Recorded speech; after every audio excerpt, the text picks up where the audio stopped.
bitch. I got the wop.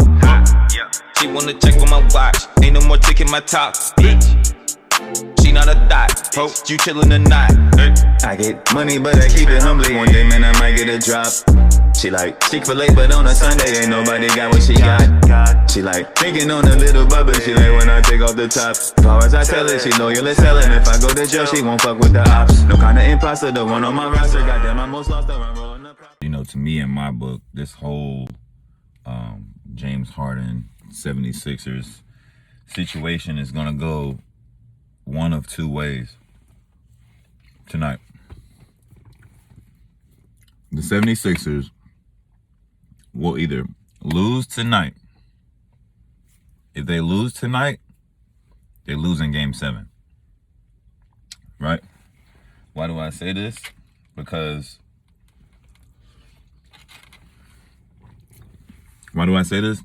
Because it's just Joel Embiid out there. It's just Joel Embiid out there. At the end of the day, in a high leverage moment, in high leverage situations, and in high leverage games, it's Joel Embiid or bust, and that's just the recipe for disaster for me, because he just takes too many jump shots. He's great, don't get me wrong, best big man in the game. Not even discussing that. It's definitely the best big man in the game. One of the best big men we've had in a while, and one of the most dominant big men when he has his mind on dominating. But he shoots a lot of jump shots down the stretch, and I think that's what's kind of hurting them. You know, him and Karl-Anthony Towns do the exact same shit, man. Him and Karl-Anthony Towns do the exact same shit. You want Karl-Anthony Towns to go down there and beat up on these little dudes, and he dances around the paint shooting threes, man. That's what he does. That's what he does. Karl-Anthony Towns and Joel Embiid could average 30 a night if they posted up, back their man down, or faced up. Faced up. You can face up in the post and have fun down there, like guard type fun. You know, but they want to shoot threes, and I know that's a faster way to get points, and you know, as far as analytics are concerned, it's the better shot. But we're talking about a big man, man. Big man is never going to be better at threes than twos. That's just how it is. They're right there at the freaking rim. For first thing first, they're right there at the rim when they reach up. It's going to go one or two ways, man. Either the 76ers going to lose tonight, and if they lose tonight, they'll lose game 7. I have them losing game 7. If they lose game 6, I have them losing game 7. Because at that point, Nick Nurse has done figured you out. He's a brilliant coach. The other way it can go is they win tonight, and I believe that would be on the back of Joel Embiid. I believe that would be Joel Embiid putting up a 40-point, 14 rebound, 5 assist game. 2 blocks and some dunks. If Joel Embiid, if they win tonight, it's gonna be because of Joel Embiid. That's just how it's gonna go. If they lose, like I said, if they lose game 6, they're gonna lose game 7. If they lose game 6 and 7, Doc Rivers is out of there. Tobias Harris out of there. Watch, man. I'm telling you, I already know. You're gonna see Mike D'Antoni walking through the door like the next day. Players are gonna say, "Oh, Mike, fancy seeing you here." D'Antoni already has his freaking briefcase packed. His luggage is already packed up. D'Antoni on the way, y'all. Philly.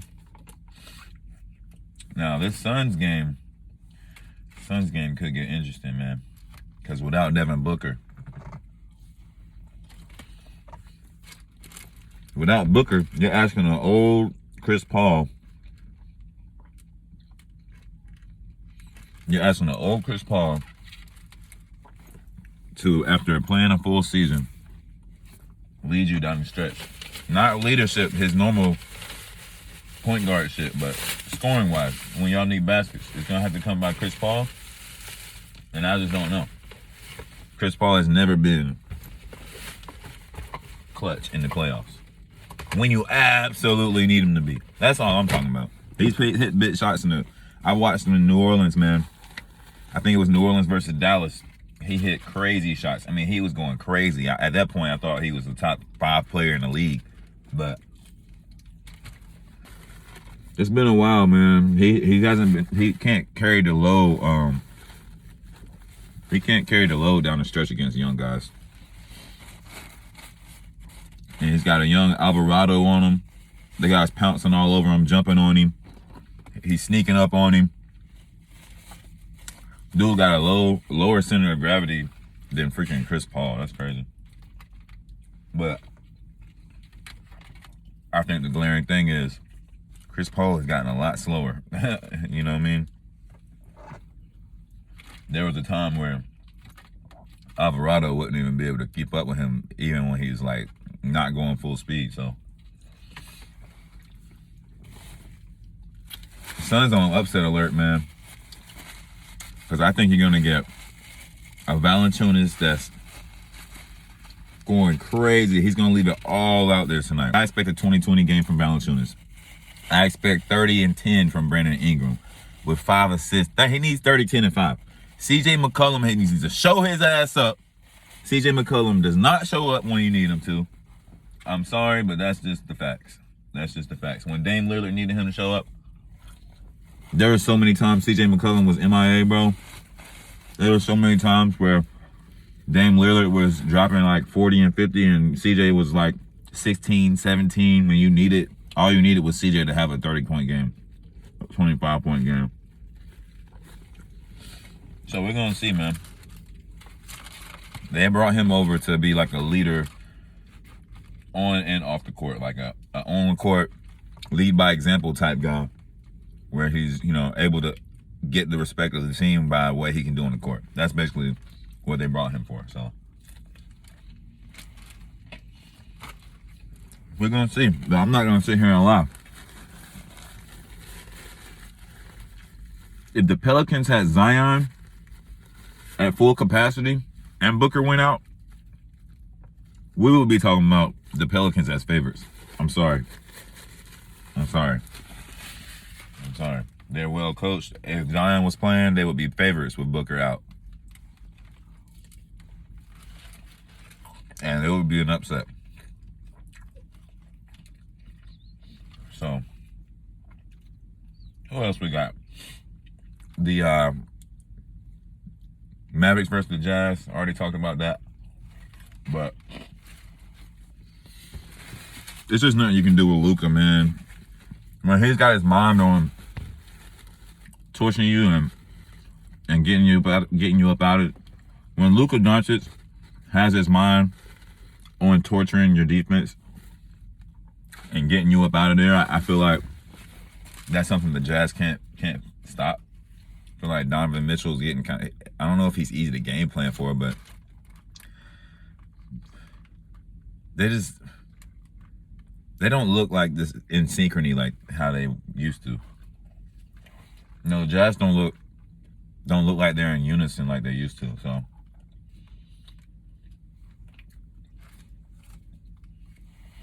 now what Donovan Mitchell needs to do,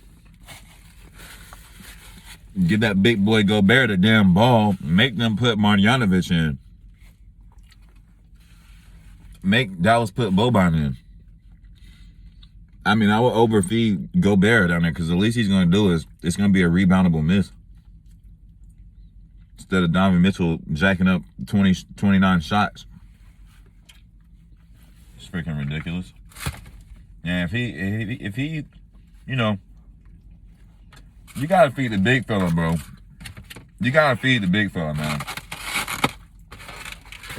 When you got a guy down there that long, that big, that athletic, you gotta find ways to get him in the dunker spot or throw those lobs.